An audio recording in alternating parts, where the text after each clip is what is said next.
Assalamualaikum warahmatullahi wabarakatuh ya. Jumpa lagi saudaraku tahun Sabtu ya, dimanapun Anda berada. Menanggapi komentar saudara kita Mimi kaitannya dengan mengamalkan sebuah amalan ya sambil kerja. Bisa enggak kita mengamalkan sesuatu itu sambil kerja? Bisa-bisa saja, tapi ya ada kelemahannya. Kita enggak bisa masuk alam penjiwaan, alam penghayatan. Sehingga keberhasilannya pun juga sulit gitu loh ya. Kalau Anda katakanlah mengamalkan sebuah amalan untuk kerejekian loh ya, untuk kerejekian ya, untuk aura ya, itu akan sulit. Tapi kalau Anda mengamalkan sebuah amalan ya hanya karena Tuhan ya, tidak ada kepentingan sama sekali, itu tidak ada masalah. Ya, sah-sah saja. Ya. Anda mengamalkan amalan untuk katakanlah ya pokoknya ibadah gitu ya. Tidak punya tujuan ya, tujuannya ibadah. Itu tidak masalah Anda amalkan sambil bekerja. Misalkan Anda zikir sholawat, shollallahu ala Muhammad, shollallahu ala Muhammad, shollallahu ala Muhammad. Tidak ada masalah ya. Atau subhanallah, subhanallah, tapi di dalam batin ya tidak ada masalah itu. Tapi ketika Anda tirakat itu untuk tujuan tertentu, jangan diamalkan sambil bekerja ya, nanti tidak akan ada hasilnya ya. Lama hasilnya gitu ya, karena visualisasinya tidak dapat. Teman-teman weton Sabtu, kunci Anda ini doa Anda dikabulkan itu satu yakin, kedua penghayatan penjiwaan ya, ketiga pasrah ikhlas ya. Yakin ini dasar pertama ya. Yakin ini misalkan saya mengamalkan sebuah amalan, saya yakin amalan ini akan mengantarkan saya supaya saya terwujud apa yang menjadi cita-cita saya. Wis tidak ada ragu sama sekali. Itu yakin itu seperti itu. Ya. Nah, ketika kita mengamalkan amalan itu harus ada. Ya, ada tuh juga orang itu mengamalkan. Apakah amalan yang dari YouTube itu katakanlah tidak apa-apa tanpa guru pembimbing lah, itu sudah muncul keraguan-keraguan. Anda kalau mau berhasil hilangkan itu dulu, hilangkan keraguan itu dulu ya, baru nanti masuk ya ke proses mengamalkannya. Misalkan kita mengamalkan amalan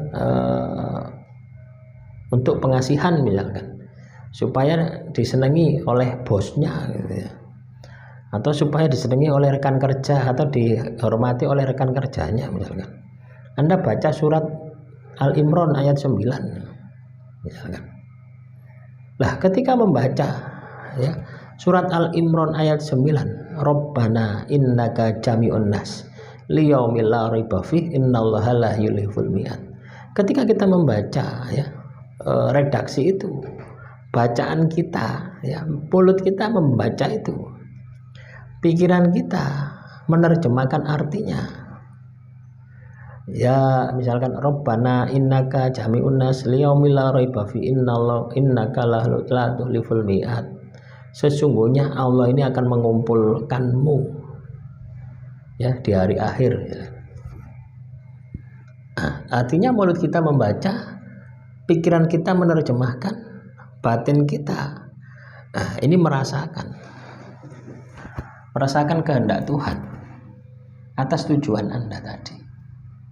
Nah, itu yang Anda harus lakukan seperti itu ya. Dan jangan kemerungsung dengan hasilnya.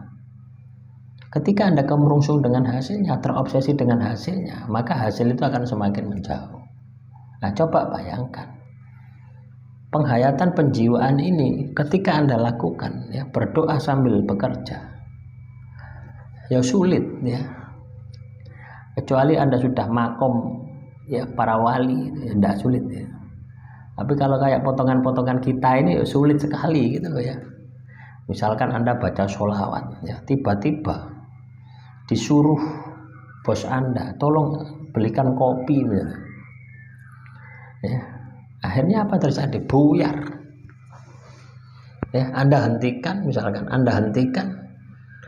terus lupa kalau Anda sedang menjalani laku tadi. ya. Nah, kalau untuk pahala, ya murni untuk pahala beribadah kepada Tuhan, tidak ada masalah. Anda sambil kerja, sambil tidur, sambil apapun itu bisa. Tapi kalau untuk tujuan kepentingan Anda pribadi, yo Anda harus punya tata krama, Anda harus punya etika. Ya ibarat kita itu ngemis dengan doa tadi. Bagaimana supaya Tuhan itu welas, bagaimana supaya Tuhan itu asih mengabulkan doa Anda. Itu yang harus Anda lakukan. Ya, paham ya Saudara Mimi? Kaitannya dengan mengamalkan sebuah laku ya, apakah bisa dengan apa itu sambil bekerja? Bisa saja. Kalau tujuan Anda ya, kalau tujuan Anda itu bukan materi, murni lillahi ta'ala. Tapi kalau tujuan materi sebaiknya tidak dilakukan. Ya, cari waktu yang tepat ya. Waktu yang tepat, tempat yang tepat ya.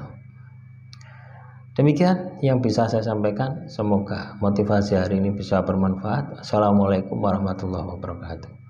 Salam rahayu, rahayu, rahayu.